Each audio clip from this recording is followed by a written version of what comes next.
part 3 of the groove episode, the hi-hats. Once again, I'm taking the same format and the same flow like I did when we made a track in Ableton Live, and that's the same thing we are going to be doing over here in Logic Pro X.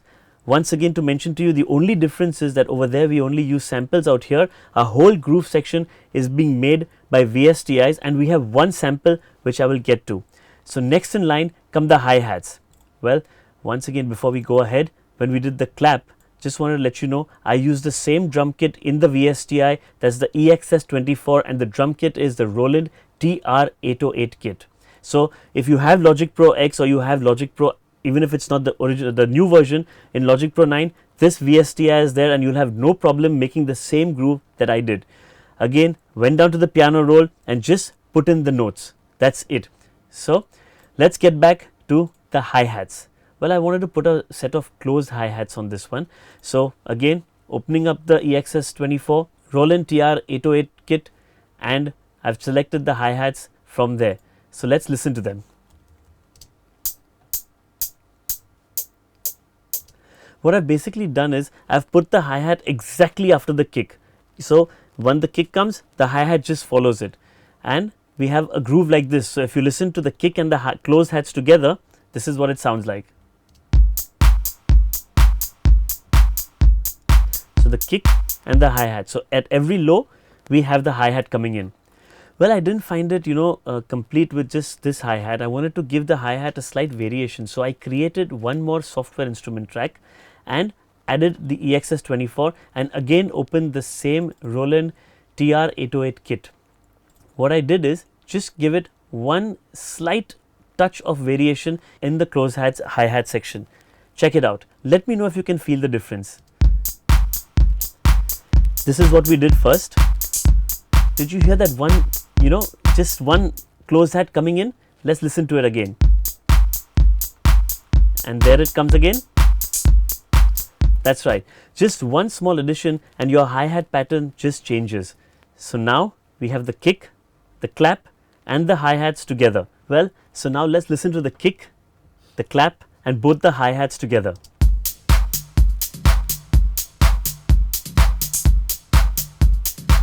So did you see that? Just did you listen to it? Just that one more note of the closed hat over there in the hi-hat pattern just changes the whole sound. Well, once again, I have also put a little bit of an EQ on the hi-hats. Like I told you that the low ends in the groove are taken care of by the kick. So in the kick, I've removed the high ends totally, no trebles at all, as a layman would call it. On the clap, I've given it highs as well as the mids. So it takes care of both those frequencies and that frequency range, and I've given it a little bit of a reverb. What I've done with my hi-hats is just kept it absolutely simple. No too much coloring on it. Just cut out all the lows in the hi-hats, totally whatever low frequency was there, and just increase the highs, the treble by a notch. So just give me that real clean, crisp sound of a hi-hat. Well, what we're going to do now, after we've got the kick, the clap and the hi-hats, we're going to follow once again, like I told you, the same pattern like we did in Getting Deep. We're going to be going in for the percussions. But just before we go into the percussions, I thought that maybe a little sample of a hi-hat could give it a little bit more of a feel and fill up the groove section. I just felt that the groove is a little bit too empty right now. So to give it that one filled up feel, I put in one sample of a hi-hat. This sample again is an Apple loop sample. It is nothing which I've taken from outside. Like I said, this track is fully made with all the VSTIs and effects and samples which have been taken from Logic Pro X. No third party applications and no third party samples. So the hi-hat that we took the second time is this one.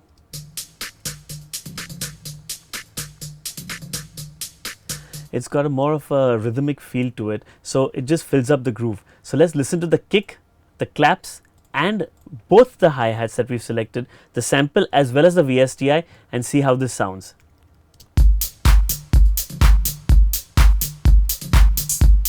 If I remove the hi-hat sample, did you feel the difference? Just one sample added to it changes the groove. Let's put it on again.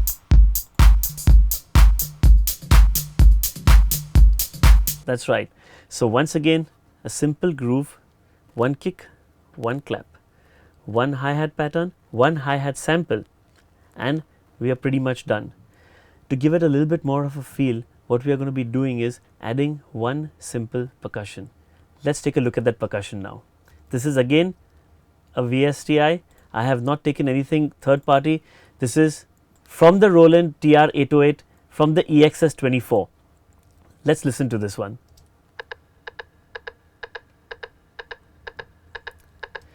It's very, very slight woody percussion which I have taken, but if we listen to this with the groove, just see what a difference it makes.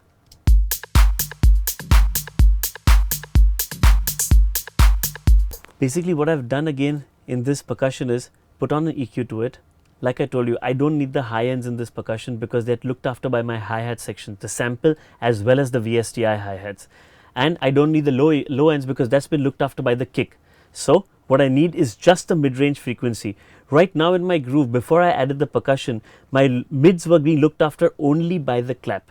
So to give it a little bit more of a mid-end feel, what I did was cut the highs totally in the percussion, cut the lows totally, and just amplified the mid frequencies slightly.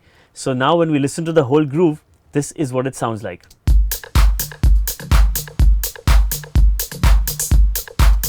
One more thing what you'll notice is that my percussion sound is moving from the left speaker to the right speaker. What I've done is I've given it a slight pan effect. Well, what do you do if you want to give a pan effect in Logic Pro X? You open this one audio effects called Tremolo. Just open it, put it on, and then the pan effect happens automatically.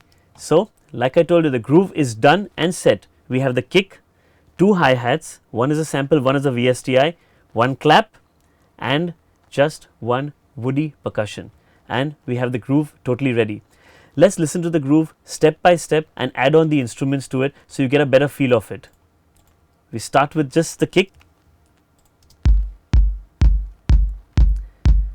We add on after this both our hi-hats.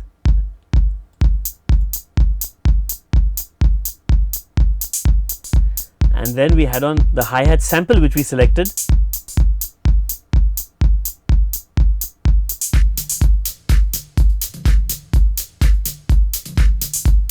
We forgot the clap over there, so let's put that on.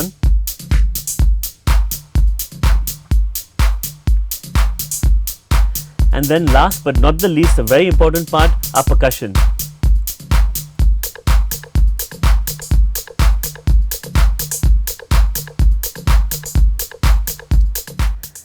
And there you go. Something about this beat is really hypnotic. That's right, we've created our beat, we've created our groove, and we are ready to take the next step. So stay tuned to DJ Suketu Unplugged next week again, and we're going to be teaching you how to make a bass line with a VSTI in Logic Pro X.